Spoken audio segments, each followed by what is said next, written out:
joie. Avec ses amis, on ne s'ennuie pas. Snuffy, Agathe, Barbara, Boris, Colette, ils sont tous là. Et tous ensemble, belle journée, on va s'amuser. Espiègle est si joli, un cœur plein d'énergie.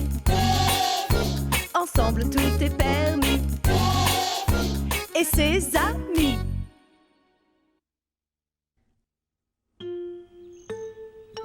Miffy et Mélanie jouaient toutes les deux dans le jardin de Miffy en se lançant le ballon multicolore aller-retour.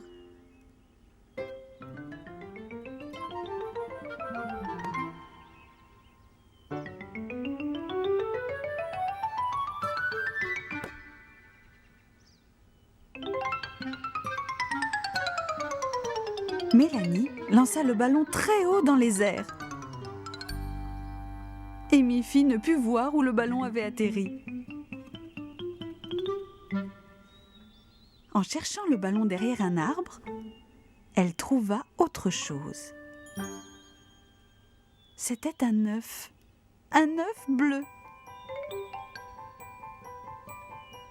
Comme il est joli, dit Miffy. Elle oublia complètement le ballon perdu et regardait fascinée le petit œuf bleu. Qu'est-ce que tu crois qu'il y a à l'intérieur, Mélanie ? dit-elle. À cet instant, Colette arriva.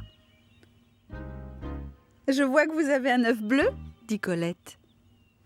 Vous croyez que vous allez trouver des carottes bleues dans un œuf bleu ? Mais pas du tout. Les carottes ne poussent pas dans les œufs. Ma grand-mère dit qu'on trouve des chaussettes bleues à l'intérieur de ces œufs. Je ne le crois pas.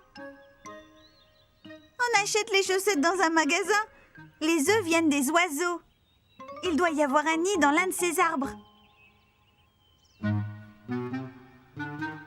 Mélanie leva les yeux et vit un nid sur la branche avec un gros oiseau rouge bien installé. Miffy se demanda. Est-ce qu'un oiseau rouge peut pondre un œuf bleu ? Colette dit.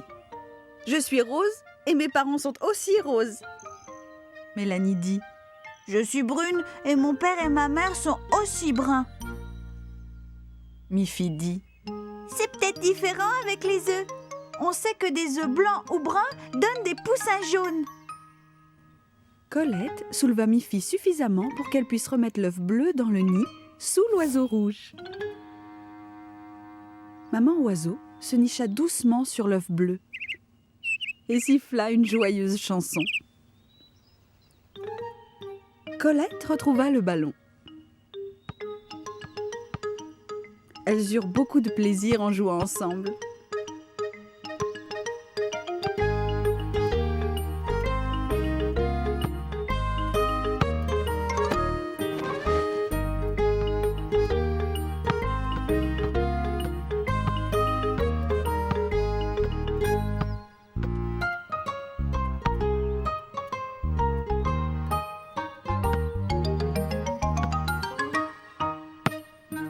Elles rirent beaucoup.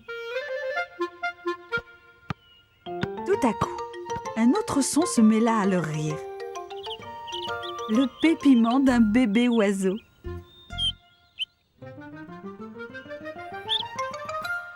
Il était là, dans le nid, un minuscule oisillon rouge. Miffy comprit que la couleur extérieure n'était pas forcément la même qu'à l'intérieur. Je savais très bien que les carottes ne poussaient pas dans les œufs, dit Colette. Je voulais simplement faire une plaisanterie sur les carottes bleues. Moi aussi, dit Mélanie.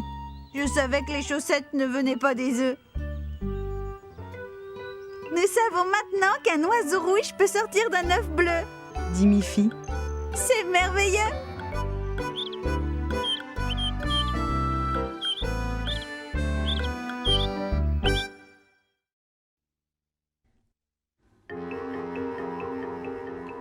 Miffy regardait par sa fenêtre. Le temps était à l'orage. Le vent soufflait. Les feuilles tournoyaient dans l'air. et retombaient sur le sol.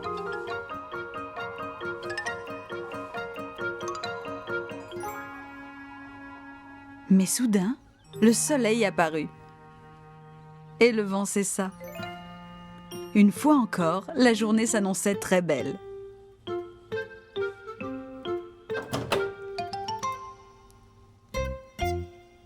Miffy prit un ballon et sortit pour jouer.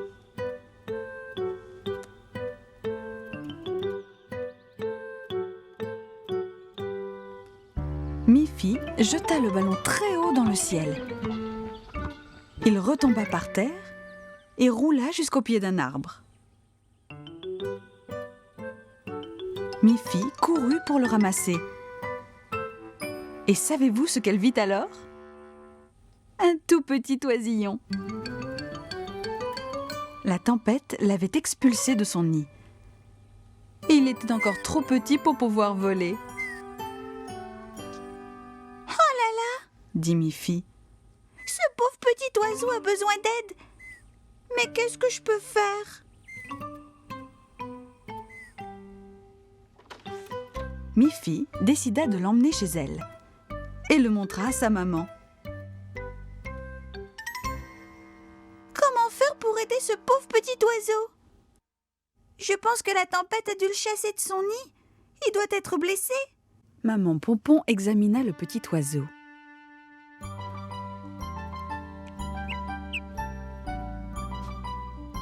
Je crois que ce petit oiseau va très bien, Miffy. Oh, c'est merveilleux, maman. Je peux le garder? Et je le laverai, je lui donnerai à manger et lui préparerai un petit lit douillet. Mais sa maman lui dit « Je ne crois pas qu'une maison soit l'endroit idéal pour ce petit oiseau. Il a besoin de retrouver sa mère. Elle doit être en train de le chercher d'ailleurs. » Elles sortirent de la maison et virent la maman oiseau voler autour de l'arbre, cherchant son petit oisillon. « Nous devons ramener ce petit oiseau dans son nid sur l'arbre. Il est trop petit pour voler là-haut tout seul. » Elles déposèrent délicatement le petit oiseau sur l'herbe et allèrent chercher une échelle. Le petit oiseau essaya un et fit un petit saut. Puis il tenta un et fit 2 sauts. Il ouvrit ses petites ailes et essaya de les agiter. Puis ce fut un. Et il recommença à battre des ailes. Miffy et sa maman revinrent avec l'échelle et la posèrent contre l'arbre. À cet instant précis, le petit oiseau fit entendre un. Il battit de ses petites ailes de plus en plus vite et commença à voler. Il tournoya de plus en plus haut et vola directement dans son nid. Tout ça comme un grand. Le petit oiseau a retrouvé son nid. Dit Miffy. Regarde, sa maman aussi rejoint son nid pour retrouver son petit sain et sauf. Miffy et sa maman remirent l'échelle à sa place. Et maman oiseau fut très heureuse du retour de son oisillon.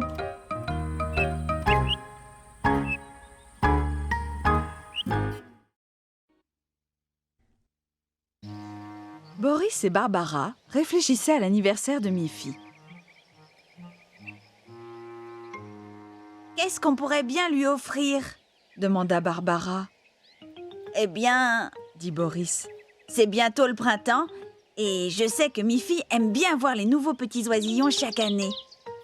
Et si je lui construisais une cage à oiseaux très spéciale pour qu'elle puisse les observer tous les jours? Oh, merveilleuse idée, Boris! Dit Barbara. Elle pourrait être peinte d'une couleur vive pour attirer la maman oiseau. Je vais faire une copie de la maison de Miffy, mais plus petite bien sûr, à la mesure des petits oiseaux. Dit Boris. J'ai une photo de la maison de Miffy comme modèle. Boris choisit les plus jolies planches qu'il avait. Quelques-unes pour faire les murs, une planche épaisse pour le plancher et 2 robustes planches pour le toit. Tout d'abord, il dessina un plan qui donnait les dimensions du bois en indiquant comment les réunir et les clouer ensemble. Ensuite, Boris mesura une pièce de bois avec une règle spéciale et marqua au crayon l'endroit où les planches devaient être coupées.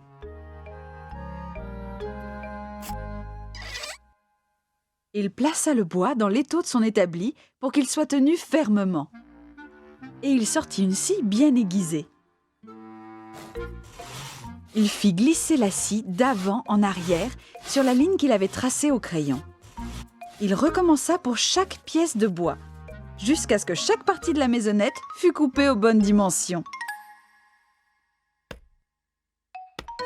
Puis, il utilisa un marteau pour fixer toutes les pièces ensemble. Enfin, la petite maison prenait forme. Maintenant, je vais percer un petit trou dans la maison, juste assez grand pour que la maman oiseau puisse entrer et sortir. Elle ramassera des brindilles et de l'herbe pour en faire un bon nid douillet. À toi de jouer maintenant. Tu peux la peindre, dit Boris. Barbara avait un choix de peinture éclatante et un pinceau pour chaque couleur.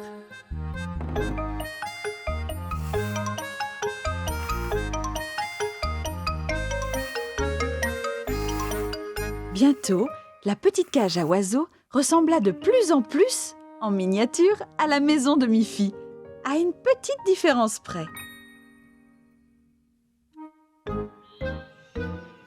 Le jour de l'anniversaire de Miffy, Boris et Barbara apportèrent la petite cage à oiseaux et la placèrent sur un mât dans le jardin de Miffy.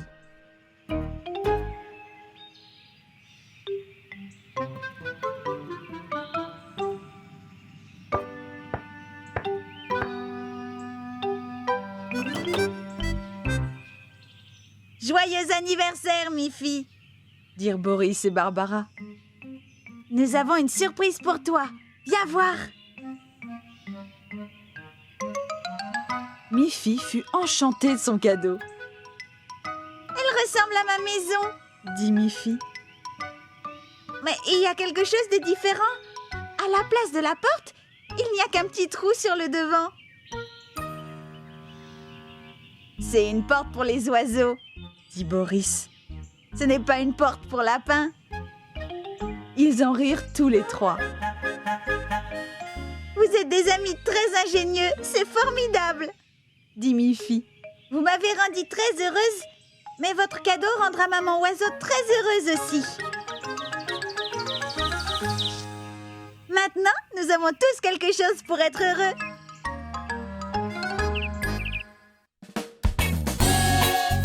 Espiègle est si joli, un cœur plein d'énergie. Ensemble tout est permis, et ses amis